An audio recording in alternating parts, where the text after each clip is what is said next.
on a quiet research platform far from the busy routes of the galaxy.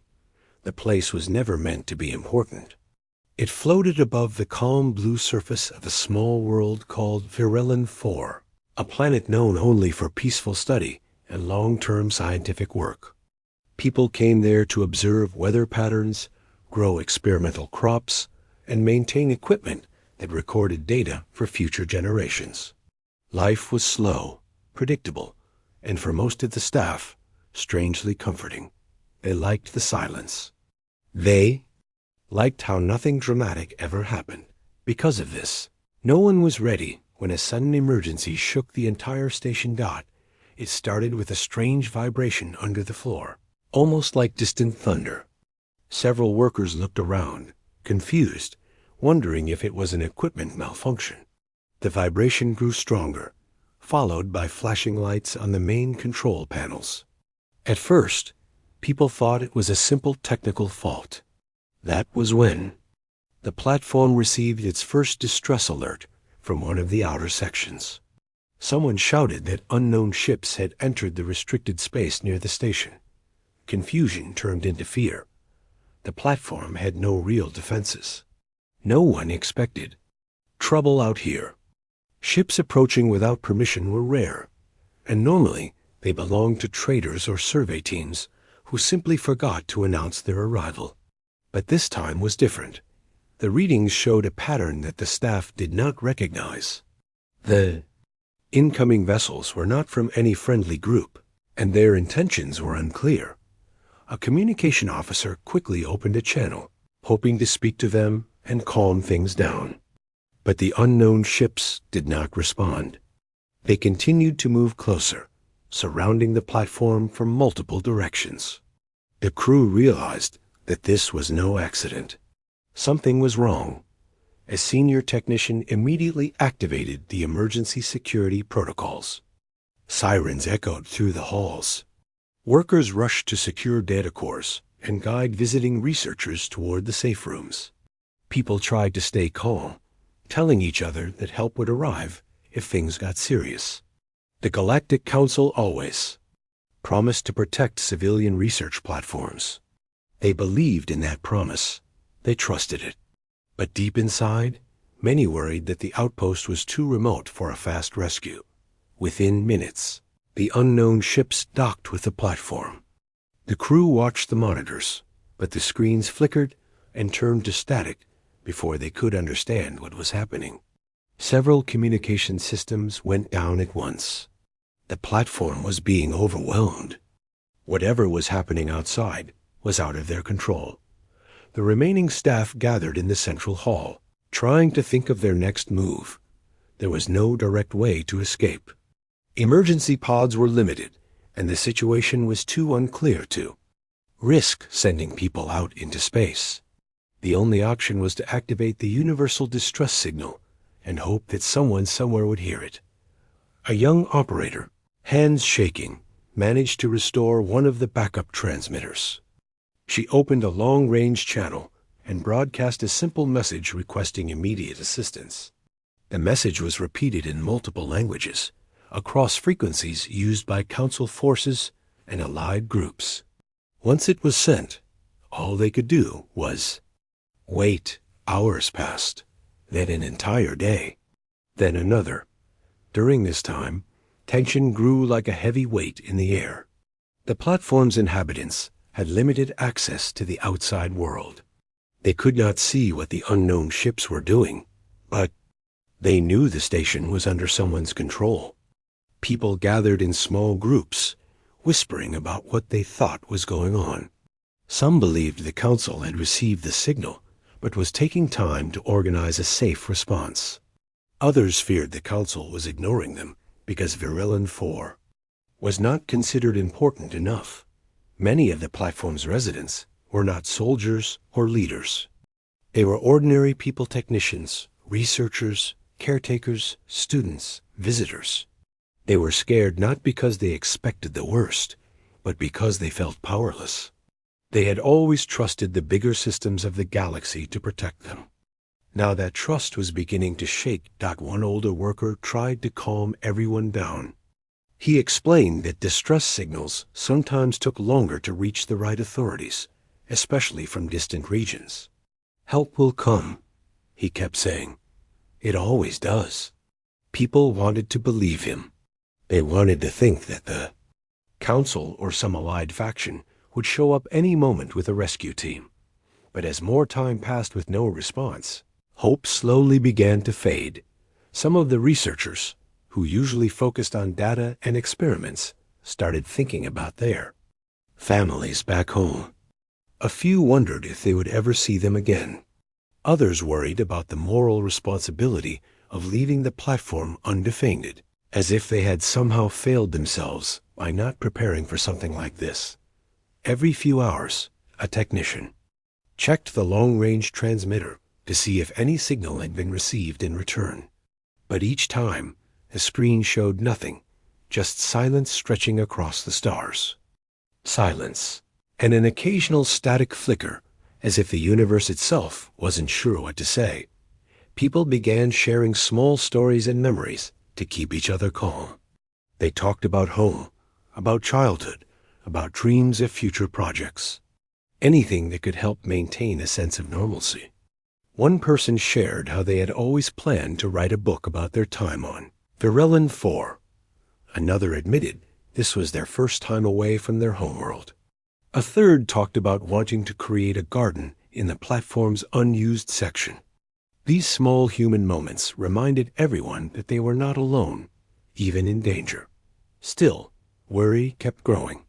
Some started asking difficult questions. What if no one got our signal? What if we were too far for anyone to care? What if everyone else assumed someone else would handle the situation?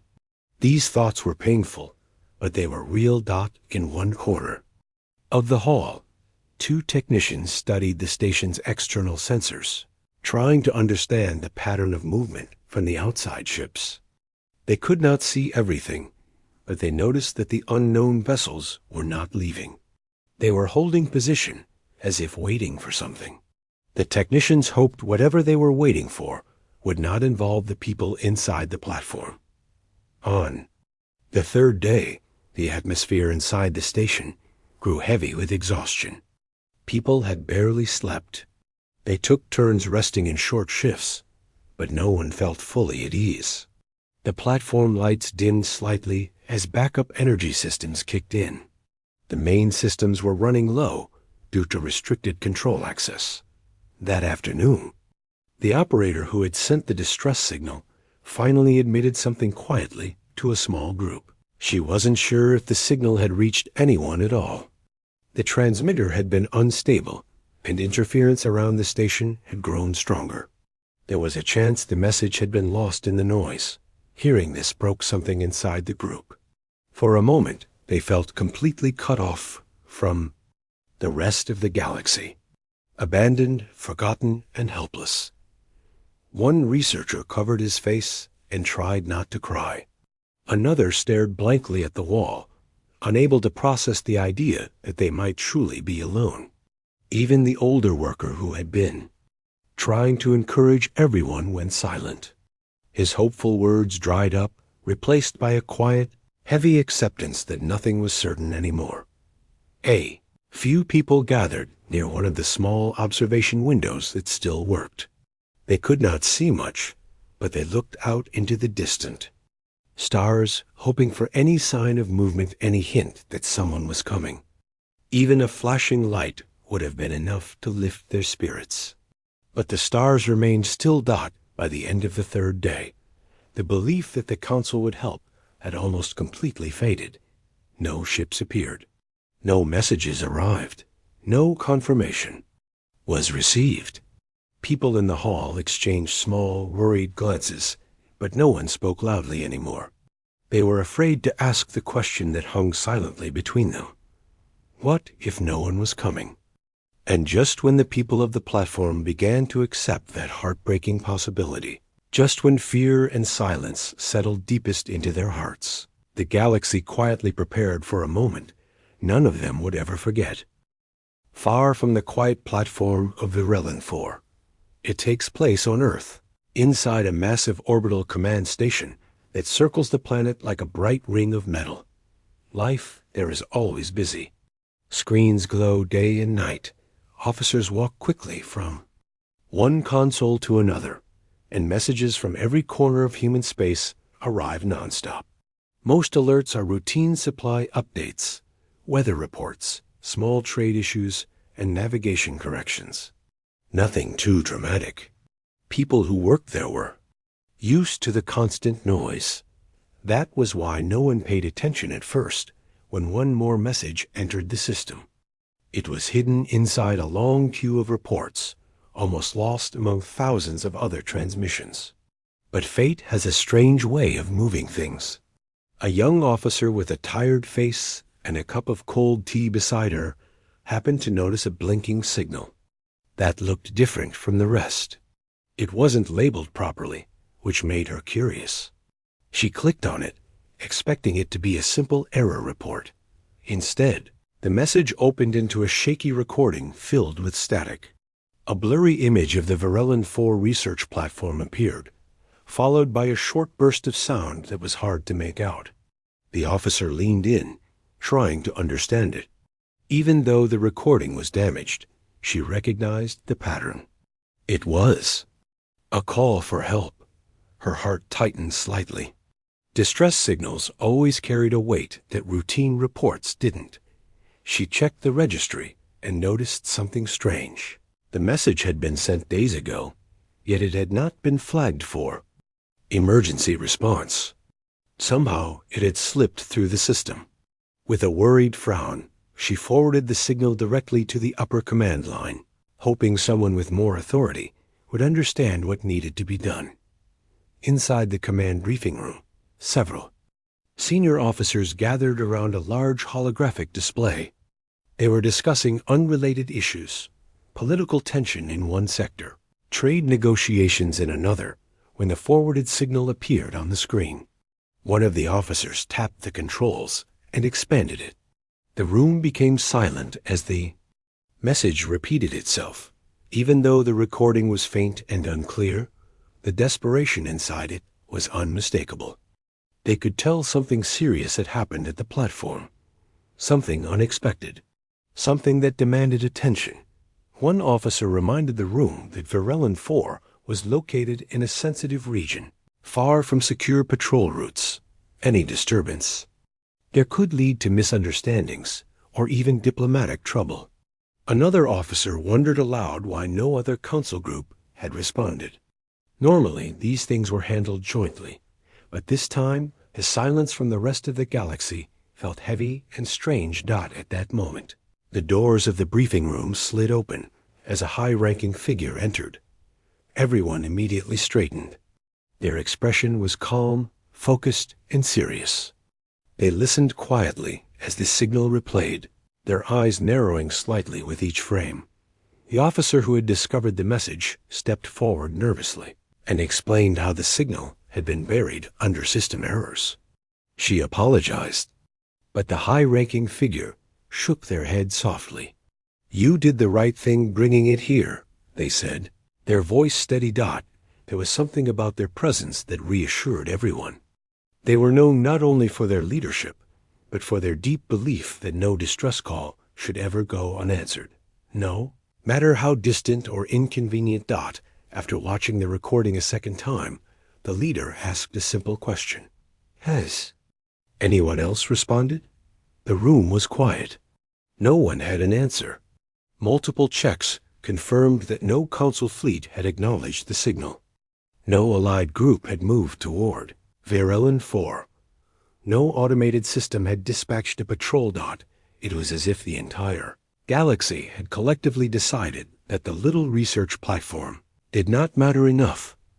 That realization brought a cold stillness to the room. The leader took a slow breath and looked at the officers around them. Then they gave a short but firm order. "Prepare for protocol red line." Those words changed the whole atmosphere instantly.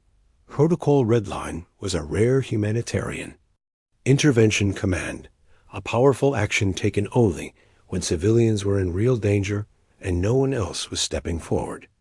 It was not about war or aggression. It was about saving lives with precision and responsibility. It required enormous effort, resources, and coordination, which was why it had been used only a handful of times in human history. But the leader didn't hesitate.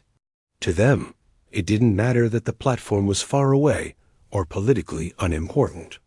What mattered was that people were in trouble, and no one else had come to help. Within minutes, the entire orbital command station shifted from routine operations to emergency mode. Messages were sent to every major fleet hub. Officers rushed to run diagnostics on long-range communication. Engineers activated dormant systems that had not been used in years. Maintenance teams moved quickly through the hangars, checking fuel lines, testing engines, and readying pilots. And in the center of all this activity stood one structure, the control tower of Earth's Supreme Fleet. The Supreme Fleet was not a secret, but very few knew the full scale of its capability. It had been built quietly over many years as Earth prepared for unknown future emergencies. It was not made for conquest or power projection. It was created for situations exactly like the one happening on Varellon 4 moments when action was needed. But no one else was willing to take the first step. Inside the Supreme Fleet Command Chamber, long rows of screens displayed incoming data. Officers monitored fuel levels, crew readiness, flight paths, and atmospheric conditions.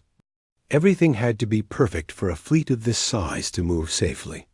The leader entered the chamber and looked at the massive tactical display that showed a star map highlighting the location of the research platform.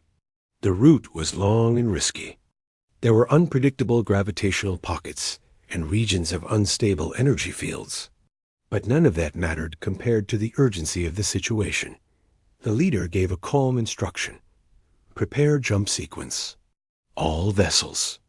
Those words spread through the chamber like a wave. Across Earth's orbit, enormous hangar doors opened one by one, revealing ships of different shapes and sizes. From Titan-class carriers to smaller escort craft, each vessel hummed to life. The lights on their hulls brightened, and their engines began glowing with a soft, steady energy. Workers inside the hangars stepped back to clear the area, watching in awe as the fleet prepared for deployment. Some of the workers whispered to each other, wondering what kind of crisis could require sending the Supreme Fleet. They knew it had to be serious. The Supreme Fleet was only activated when no other solution was possible. Many of them hoped the civilians at Varellon 4 were still safe. Back in the command chamber, one officer hesitated for a moment and asked the leader, "Should we inform the council first? Ask for approval?"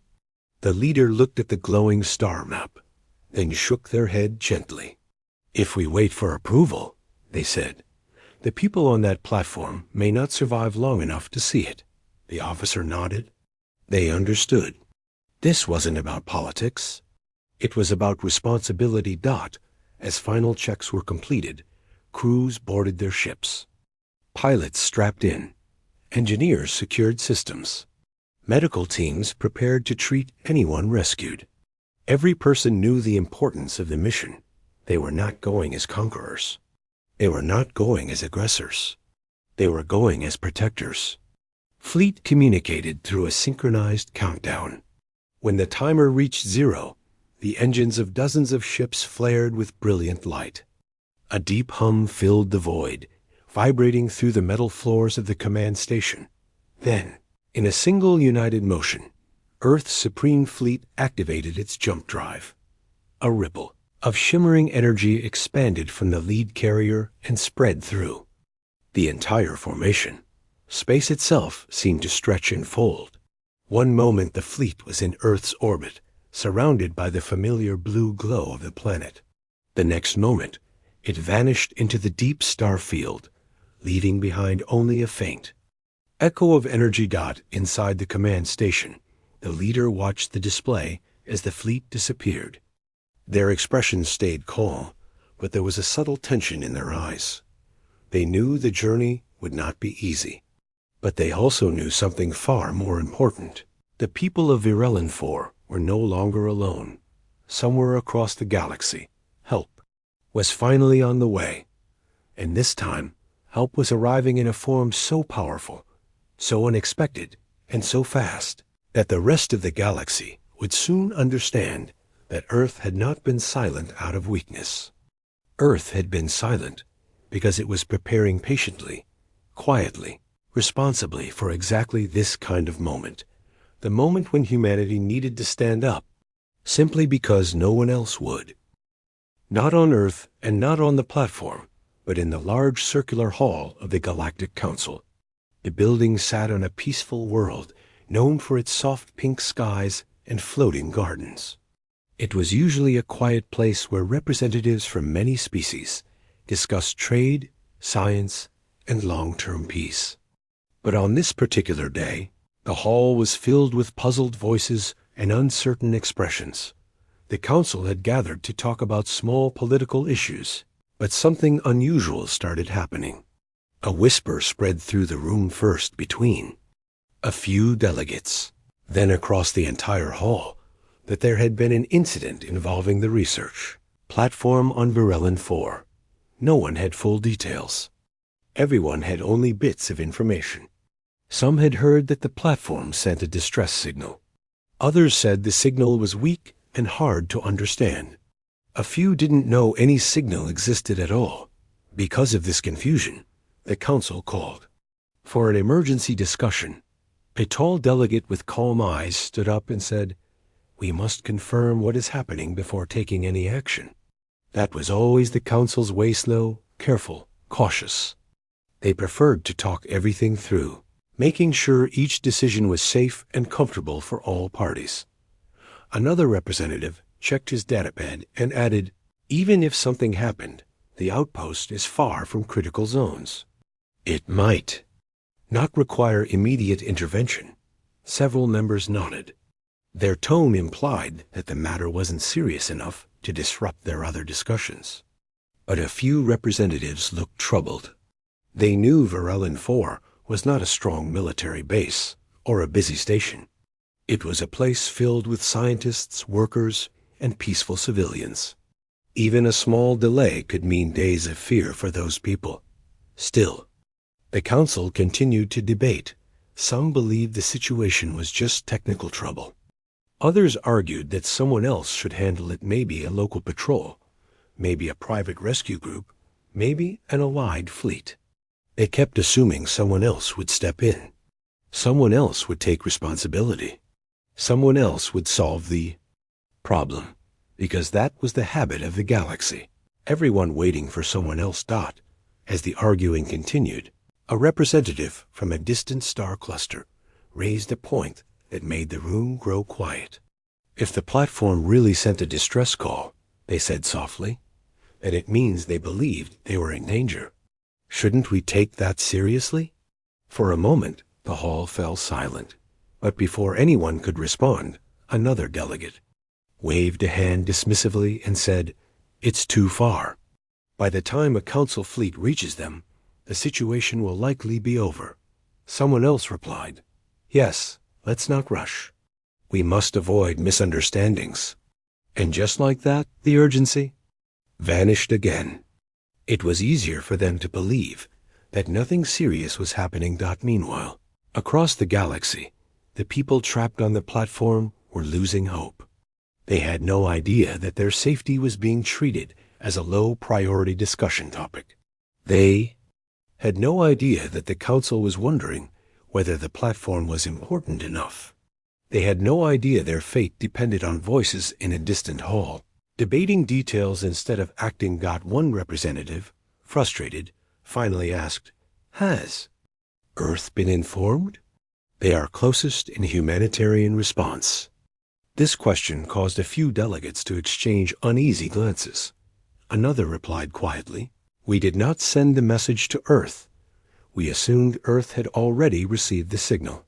A third representative frowned and said, "If Earth hasn't responded, perhaps there is nothing to worry about." That statement set the tone for the rest of the conversation. The council had grown used to relying on Earth for fast reactions. But Earth had been quiet recently, focusing inward, preparing new technologies, avoiding unnecessary arguments. Many council members mistook Earth's silence for weakness or fatigue. Some even believed Earth no longer had the ability to respond quickly.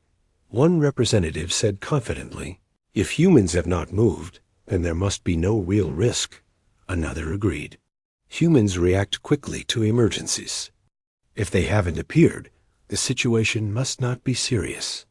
A few nodded in agreement, but they were wrong, because Earth had not responded yet for one simple reason. The original distress signal had never reached them properly. As the council continued discussing lists, reports, and probabilities, no one imagined what was actually happening far away from them. They did not know that Earth had finally discovered the missed signal. They did not know that Earth's supreme fleet was already gathering strength. They did not know that humanity was preparing a response unlike anything the Council had seen in decades. For now, the Council believed that everything was under control simply because they saw no movement from Earth. In another corner of the Council chamber, a small group of observers watched the debate with growing discomfort. They whispered among themselves, wondering why everyone seemed so relaxed. One of them said softly, "If the signal is real, we should act. Waiting is dangerous." Another replied, "But no one wants to take responsibility alone." And that was the truth behind the Council's hesitation.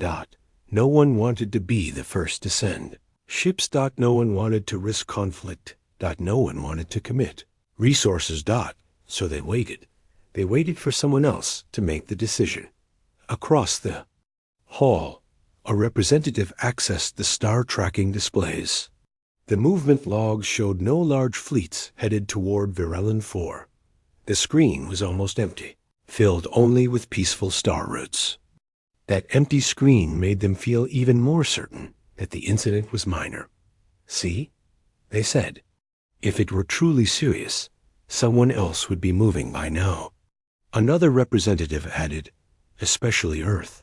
They always act first." But a quiet observer spoke up from the back of the room. "What if Earth is planning something? What if they are preparing in silence?" The other delegates shook their heads.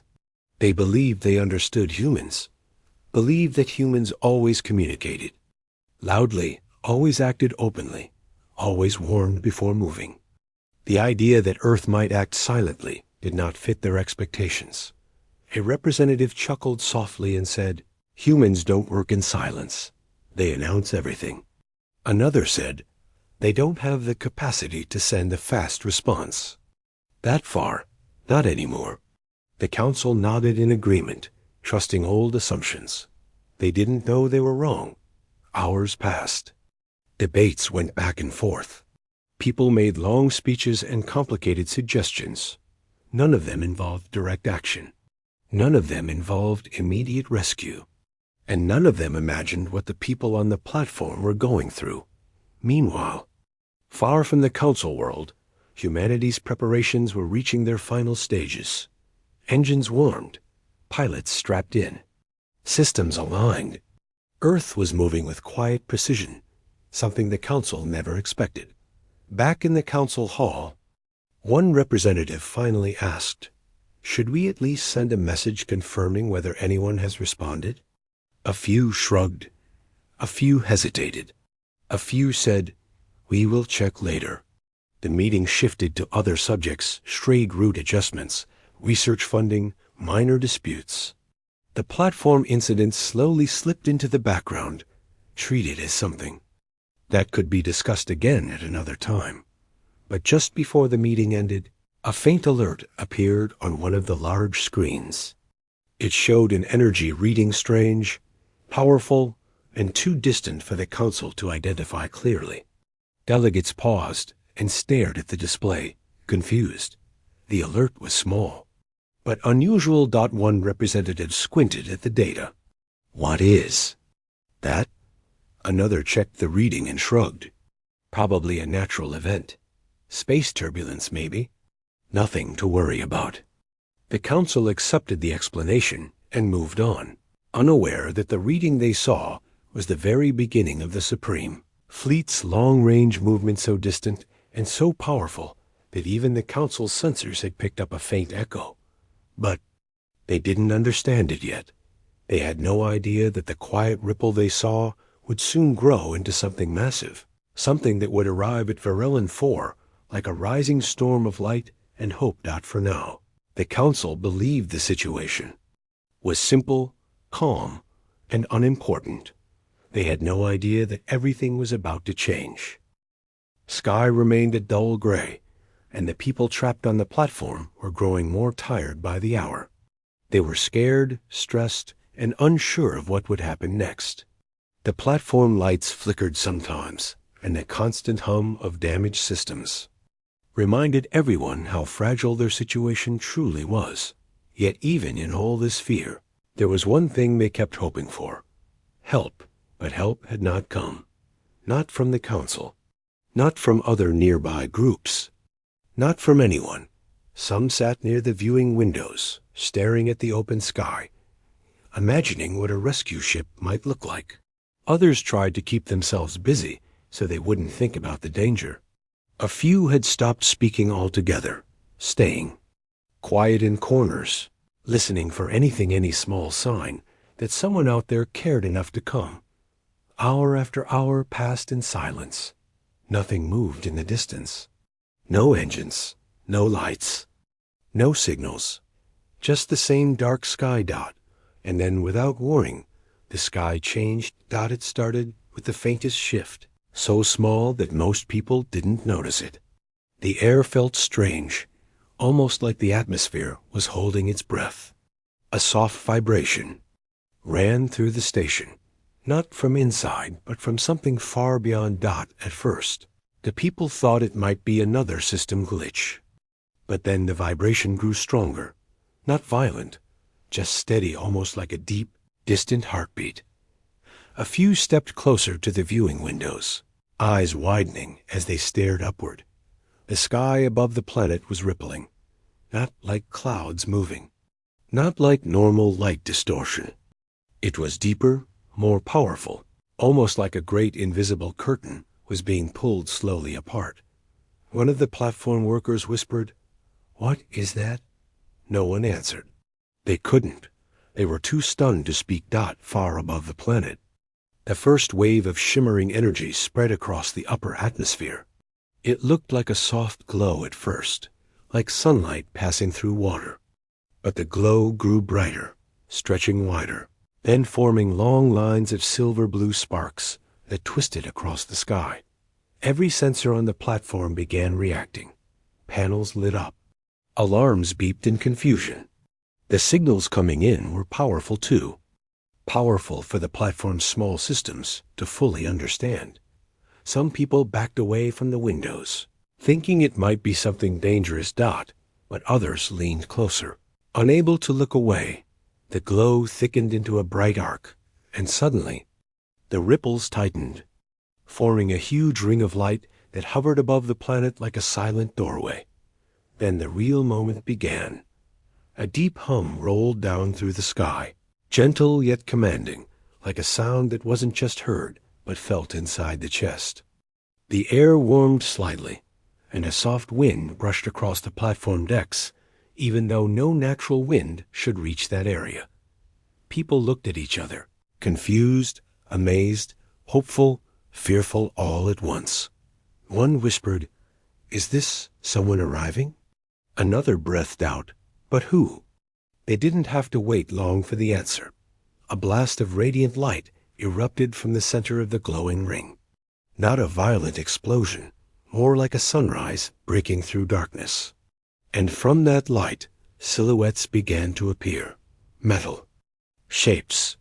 Huge ones. A gasp spread through the platform. Ships. But not just ships, an entire line of enormous vessels. The first Titan-class carrier broke through the portal with calm, graceful movement, its hull glowing from the energy of the jump. It was larger than anything the people on Varellin 4 had ever seen. Smooth metallic surfaces reflected the strange light. and long arrays of soft blue markers glowed across its exterior dot as it descended slightly into clear view. More ships emerged behind it, escorts, support vessels, long-range craft, all shifting formation with perfect synchronization. They were arranged like a great wall of moving light. Someone on the platform whispered with trembling lips, That's a formation style I've never seen." Another worker leaned forward, pressing their hands against the window. "No council fleet flies that way." Slowly, piece by piece, realization crept into the minds of everyone watching. The style, the formation, the symbols shining on the hulls. Earth. It was Earth's supreme fleet. For a moment, no one spoke. It didn't feel real. It felt like something out of a legend or an old heroic memory shared in stories around campfires. The sight was too perfect, too synchronized, too powerful to be mistaken. Meanwhile, on the platform's observation deck, one lonely technician stared at the fleet with wide eyes and breathed 4 soft words. "Humans came for us." Those words broke the silence. People who had lost hope hours ago began to cry quietly. Others laughed under their breath in disbelief. Some covered their mouths, overwhelmed by the sheer beauty and relief of what they were seeing. On the command deck of the lead carrier Solace of Dawn, the fleet's leader stood in front of a large display. Their posture was calm, steady, and focused.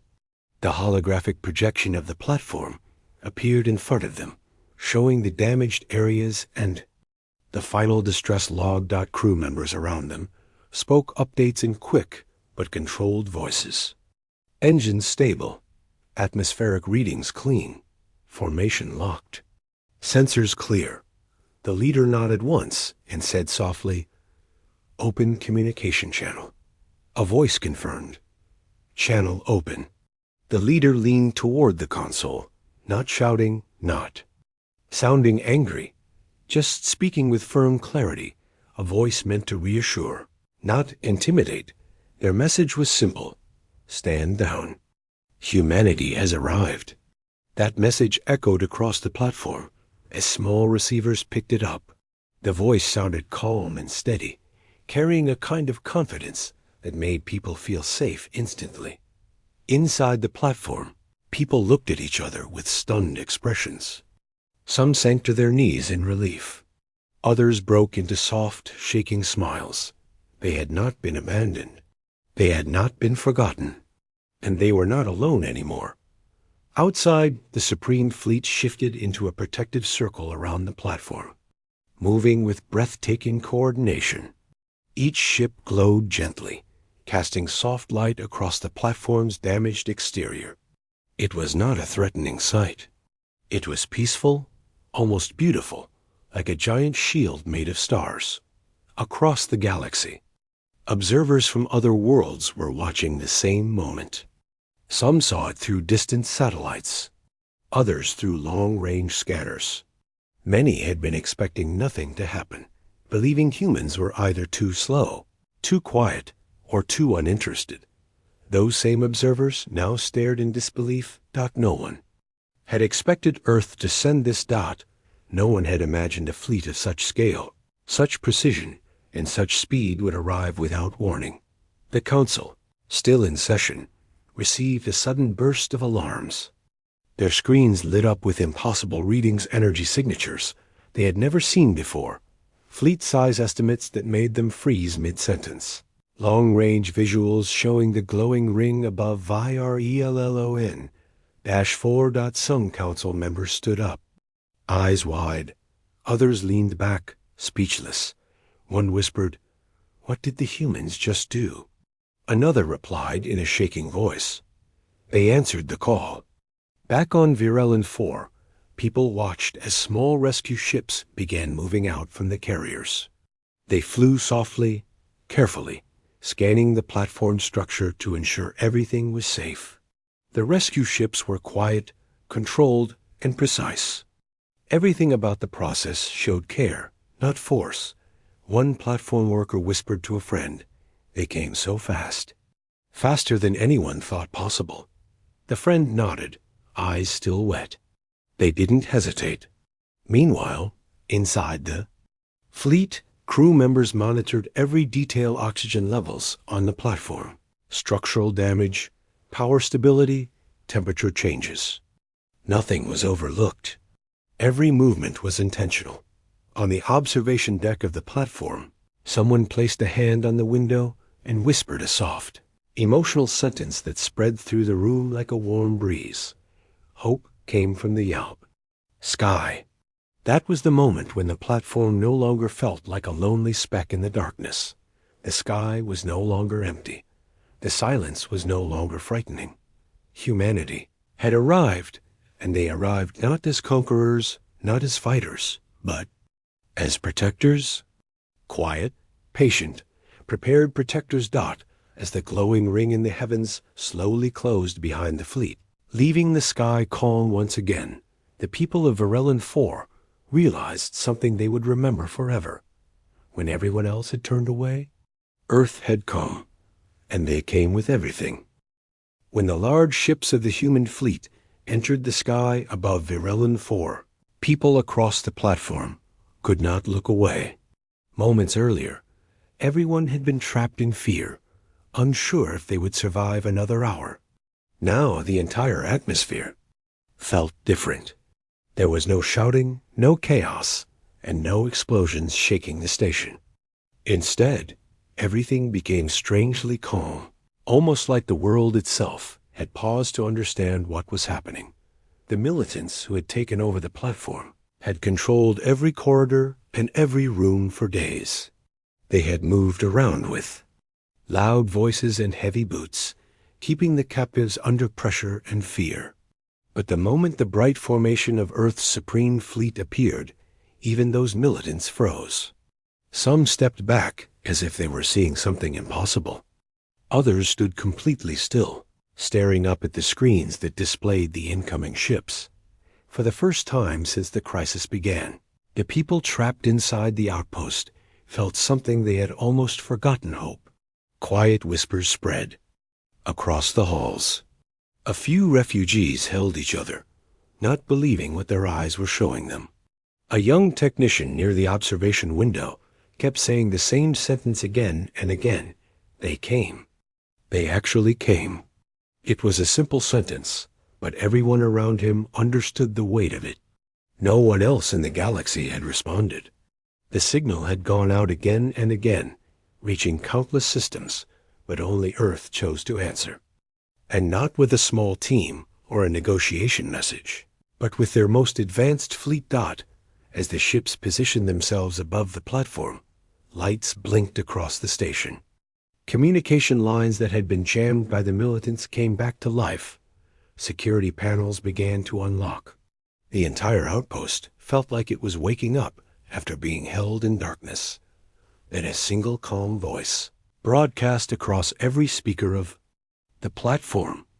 It was not loud, not aggressive, not emotional. It simply carried clarity and certainty. The voice said, "Remain calm. You will be safe. Assistance is in progress." No one knew whose voice it was. Someone from the command ship, most likely, but the tone alone eased the hearts of the people hearing it. Even the militants looked unsure, suddenly aware that the situation had shifted far beyond their control. Moments later, small but fast human rescue crafts broke away from the main fleet. They moved like streaks of light, entering the station through secure docking points. These crafts carried rescue teams equipped with specialized gear made not for battle, but for safe evacuation. They wore advanced protective suits, their movements quick but careful, showing clearly that saving lives was the priority. The first rescue team entered one of the larger rooms where the captives had been held. People stared as the humans moved, quietly among them, guiding them out with gentle gestures and soft words. They checked on injured individuals, offering support tools, stabilizing devices, and calming reassurance. There was no shouting, no force, no rough actions. Everything was controlled, thoughtful, humane. One of the older refugees, whose hands had been shaking since the takeover began, looked up at the rescue workers with disbelief. You really came for us?" he asked in a trembling voice. The team leader nodded gently. "Of course," he replied. "You sent a call for help. That is enough." Those words traveled through the crowd like a warm breeze. People who had felt forgotten now felt seen. People who had felt abandoned now felt valued. Every person being led out of the holding areas understood that they mattered, at least to Earth. They did. Meanwhile, in the control center of the station, the militants were finally cornered. But instead of clashes or destruction, something very different happened. The human fleet had used non-harmful disabling systems from orbit, shutting down the militants' weapons and communication equipment. With their devices useless and escape routes blocked, the militants had no choice but to surrender peacefully. Human forces escorted them away without harshness or aggression, focusing only on securing the platform and making sure no one was harmed any further. Outside, the Supreme Fleet stood in perfect formation above the planet, casting long shadows across the clouds. People across different worlds were watching the event through console monitoring channels. Even those who had doubted Earth's intentions were silent, realizing that they had underestimated humanity's commitment. Back inside the station, more rescue crews arrived, helping groups of refugees move toward safe areas. Some people were carried on stretchers. Others walked with support. Many had tears in their eyes, not from pain, but from relief. The fear that had lived inside them for days finally started to fade. One technician, who had been helping manage the distress signals, was approached by a member of the rescue team. The technician kept apologizing for sending the signal so many times, as if he felt he had been a burden. "You did the right thing," the rescuer said softly. "If you hadn't, we might not have reached you this fast." The technician's eyes filled with emotion. It had been so long since someone had spoken to him with kindness. Moments like this repeated throughout the day, spreading warmth through every corridor. Meanwhile, far away in the Galactic Council chambers, a sudden shift was taking place. Representatives who had ignored the crisis or labeled it unimportant now found themselves exposed. They had acted slowly. Humanity had not. Council members watched live footage of Earth's personnel tending to injured refugees, securing children, and offering comfort. They saw the fleet operating with precision and discipline, all without causing widespread damage or panic. One council member quietly remarked, "We misunderstood them. They are not loud. They are not aggressive. But when they choose to act, they act with full heart." Back on the platform, as the last group of civilians was being escorted toward the rescue ships, a soft message echoed through the main hall. "Evacuation complete. You are safe now." People clapped. Some cried. Others simply sat down, exhausted but relieved. No one had expected this ending.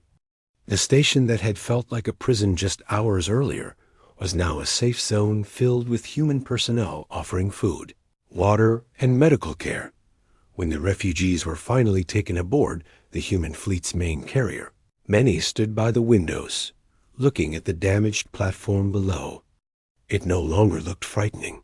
Lights were back on. Systems were stable. Controls were in safe hands. A quiet feeling settled inside everyone, a sense of gratitude that words couldn't fully express.